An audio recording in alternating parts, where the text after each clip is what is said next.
Hello, this is Ramona. Welcome back to another video.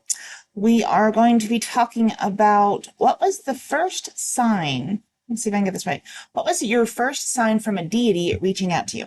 This is over on the witchcraft. We're just branching out. We're trying to find different aspects of supernatural, paranormal, religion, faith, all this. We're just covering all of it because it's interesting and I want to. So here we go.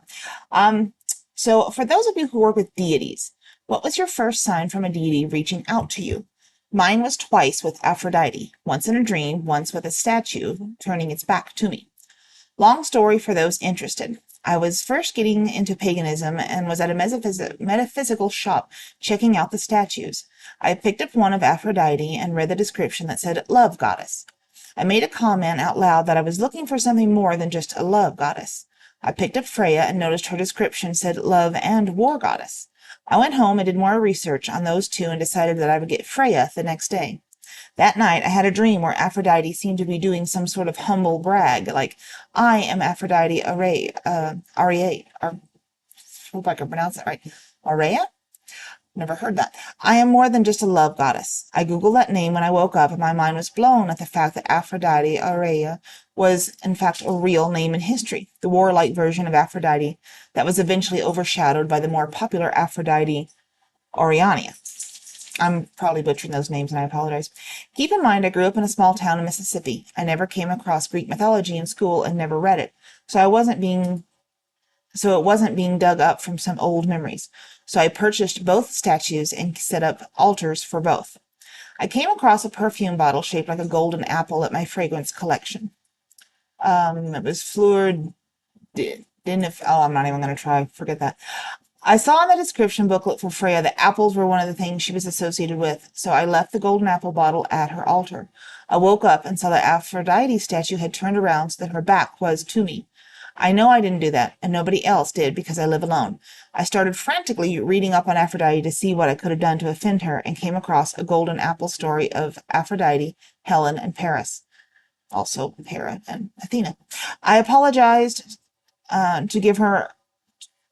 to her for my ignorance and put the apple on her altar, and explained to Freya that it meant more to Aphrodite, so that I'd give it to her if she didn't mind. I never got any negative feedback from Freya on that, thank goodness.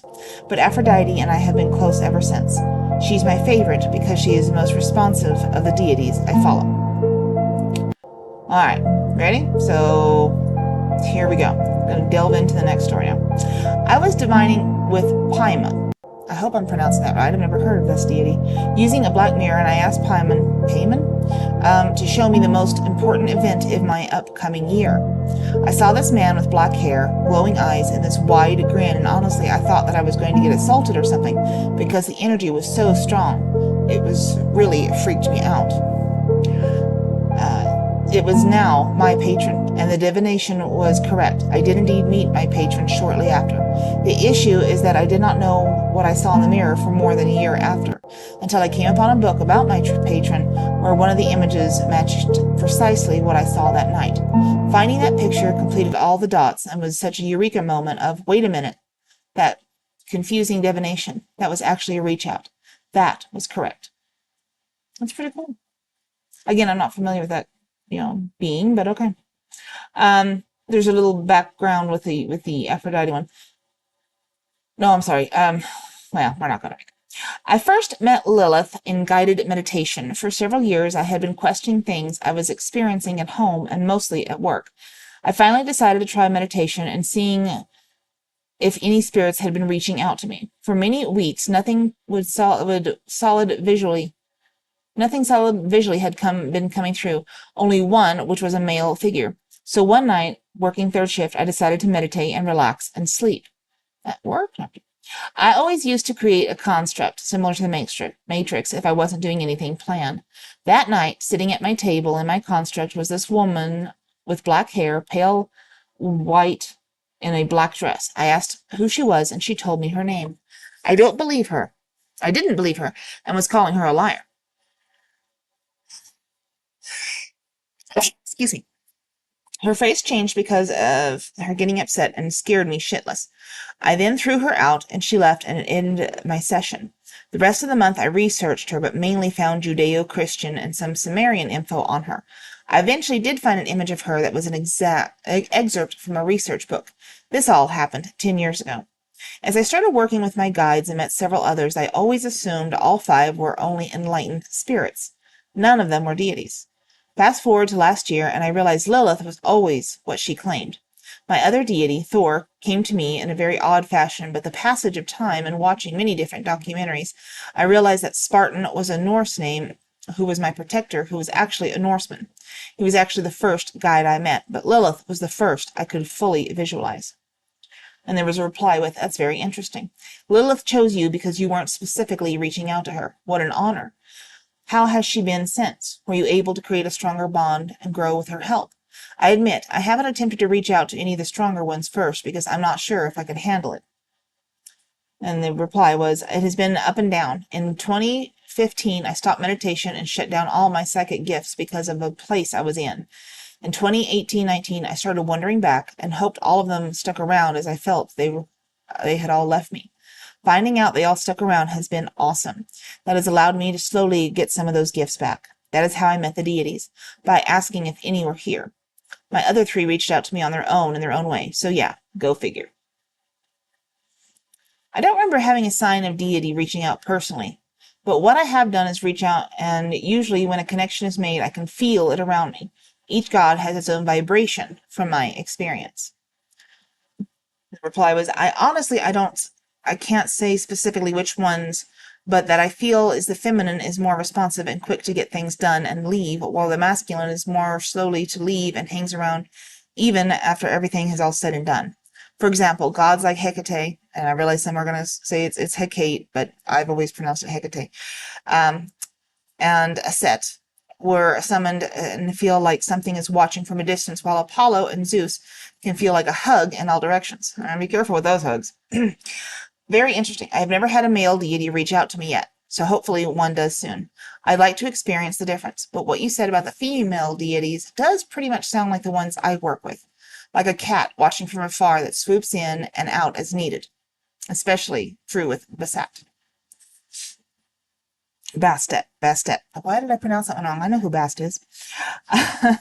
Full-on possession. Oh, this one says their story was they got full-on possession because they were too stupid to listen to her warnings.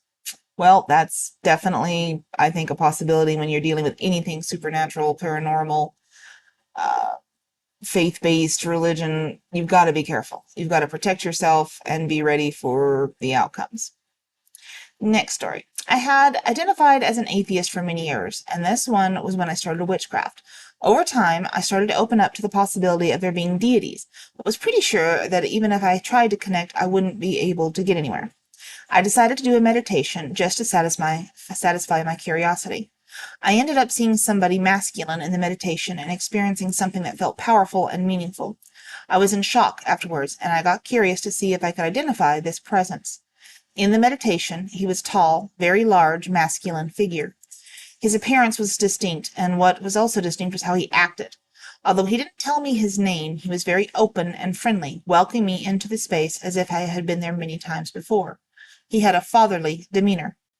The experience stuck with me, and I started researching to see if there was a god who resembled who I encountered. I ended up finding a picture of the Dagda. That's ironic because I was thinking Celtic at the very beginning, of the Irish pantheon, and that was near identical to the person I saw. Researching him and his characteristics, I knew I had found who he was. I did tarot readings and other divination to confirm my readings, as well as getting back in communication with him. I was scared to commit to working with a deity so soon, but luckily he was patient enough for me to go through my crisis of faith, or lack thereof, until I knew what path to take. As of right now, I am not working with any deities other than him. I honestly don't know if I'd feel comfortable with more than one, and maybe in time, but there'll be a bit more confidence as I am open up to ideas. The reply was, so lucky to be chosen by such a prominent god, and in such a loud and clear manner as that. I've always used to wonder how our ancestors made images of the gods. Hearing stories like yours confirms how. I am completely new to working with deities, honestly not much experience truly practicing witchcraft. I decided to try to contact a deity after reading a book with a chapter dedicated to working with them. I laid down, focused my energy. I did as the book said and asked if there were any spirits or deities that had good intentions for me and were willing to work with me. I was truly expecting a female, maybe Greek goddess, because that is what I know the most about and what I have always been drawn toward. Well, I was rather surprised when a handsome, middle-aged man with kind eyes, shaggy hair, and a full beard appeared to me. I asked him what he should call me, and he said, Papa. I grimaced because my brain went, really? And then he said, Dagda. I've never heard of the Dagda. I jumped online and looked him up after this experience, and I am certain I was with him. I was wondering, since this post is about 2 years old now, that I still have a relationship with the Dagda, and are there some certain offerings he likes more than others? I am very interested in remaining in contact with him. I feel he has given me a couple of tasks to complete, and I need to work on, but I also would like to set up an altar for him in the meantime. And someone replied with, I honestly wasn't sure if my relationship with him was still there. For the past few months, I have felt so disconnected from witchcraft in general, so as I have not felt much. Oddly enough, the time of your reply came at a time when I was getting back into things. I was afraid that I had ruined things with him, but through communicating with him, he didn't seem upset, so I felt that connection blossoming again. I'm not surprised that you heard Papa at first, as quite a few of us that work with him think he has a fatherly energy. Your relationship with him will be your own, so you may not get the same impressions that I have. He's been quite tolerant with me, given my difficulties, so my sense is that he is a bit more easygoing than some of the other gods and goddesses. The offerings I give tend to be less physical and more internal, so that if that makes any sense. If I'm cooking, I dedicate the meals to him, or I take moments in my day to think of him. I have, as others have, even dedicated activities like working out, walking, etc. to him.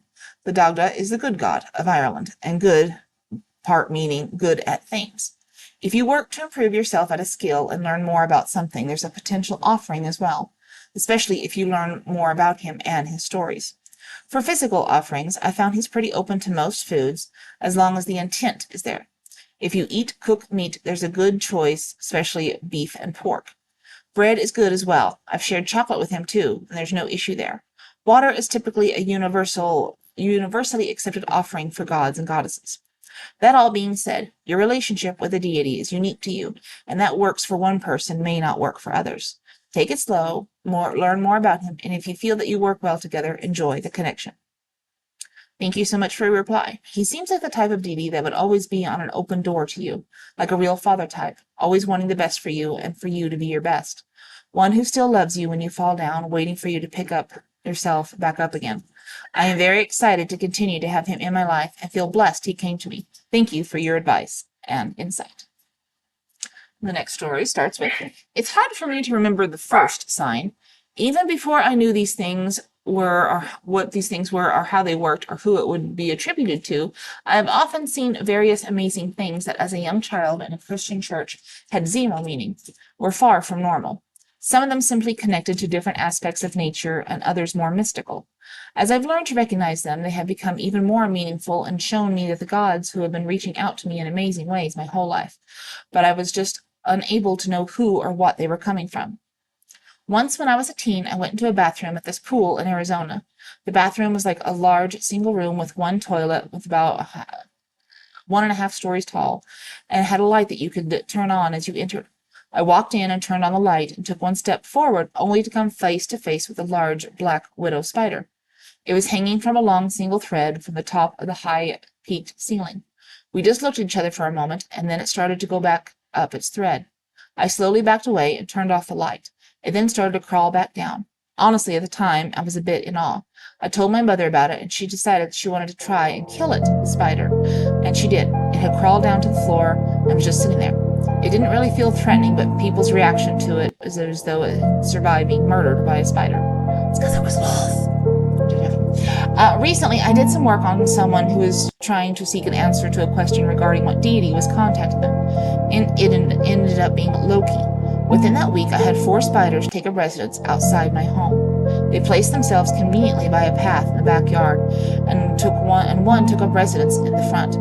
The month before, I had been plagued by some mosquitoes. Well, thank you, Loki, for the visit and some friends to help with the problem. It should be noted that I don't usually have spiders hanging around from the outside. I don't usually stick around for some reason, especially right now. Oh my, of course Loki would make such a unique entrance. Curious, what was it like working with him long term? Never dull, I bet. I was open to all contacts, but this makes every day exciting. To answer your question, though, discernment in times when the game gets complex and people have alternative plans for their stated goals. This is something I appreciated very much, as well as the ability to keep my secrets. Well, secrets. I definitely thought, though, appreciate the ability to even watch a commercial and see right into the rhetorical devices. It's not that like they're saying it's what they want you to think when they are saying it, so to speak. It is definitely a gift that increases with Loki's presence. Oh yeah, I would imagine he'd be perfect for being able to better discern people's true intent.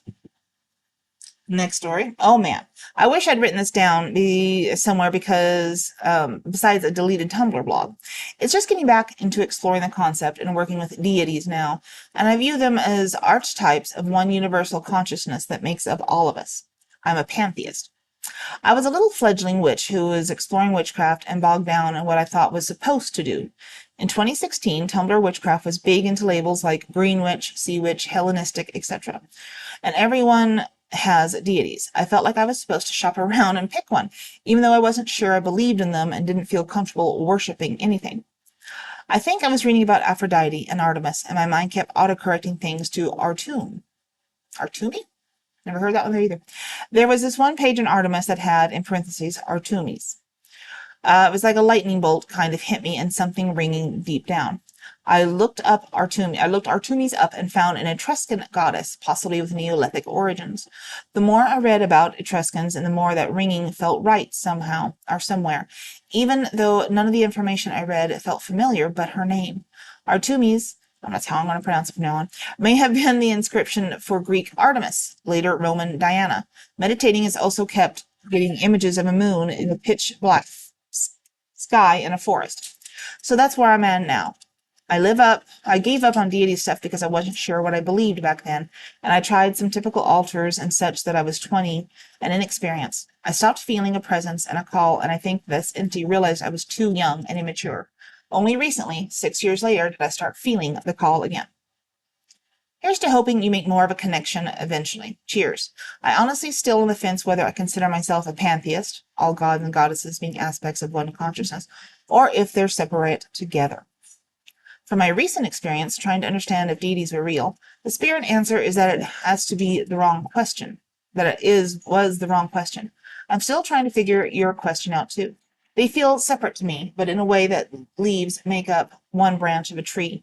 Maybe each twig is the pantheon and culture they manifest in. My current meditative work has hinted that some deities may be the same as one another on a deeper level, but it's still autonomous and separate in aspects, such as Artemis, Artemis, and Diana. I don't know. It's all confusing in my mind. I know deep down that it makes perfect sense in a way I can't grasp with a human brain. Okay, I hate to interject, but I'm going to. Um, I wouldn't say it's a problem, but yes, all these deities are connected. Um, that's just ancient culture. They brought their culture in. There was colonization. There was people taking over other cultures, coming into a city, doing all these things. So naturally, cultural gods and goddesses got integrated into other cultural gods and goddesses, and that's just a normal part of ancient religion. Um, I was going to mention this earlier with the Aphrodite one. Aphrodite was a war goddess as well. She was not taken, inspired. Let's say inspired by Astarte and Ishtar, Inanna. So was Artemis. So was Diana. These are just cultures, traditions, stories, aspects get passed down. So it's inevitable that these gods and goddesses are going to resemble other gods and goddesses from other cultures.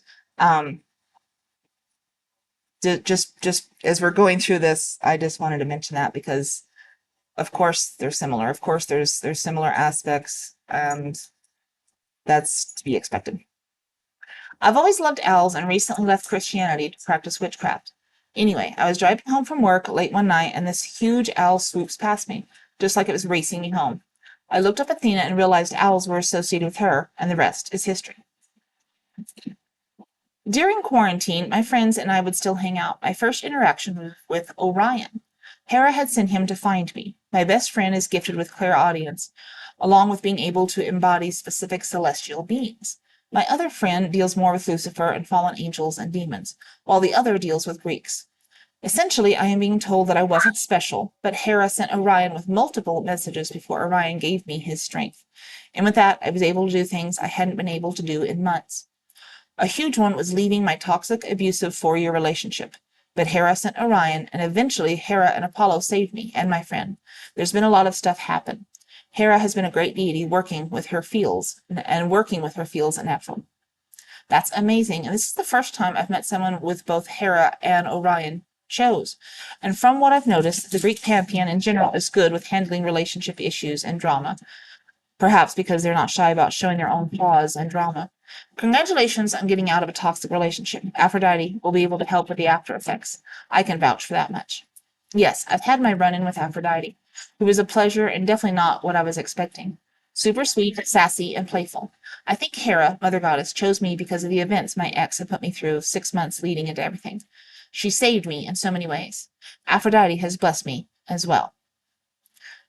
I don't know how to explain just a clear calling from whom I thought was Aphrodite, only to find out that it was Freyja. Not Freya, Freyja.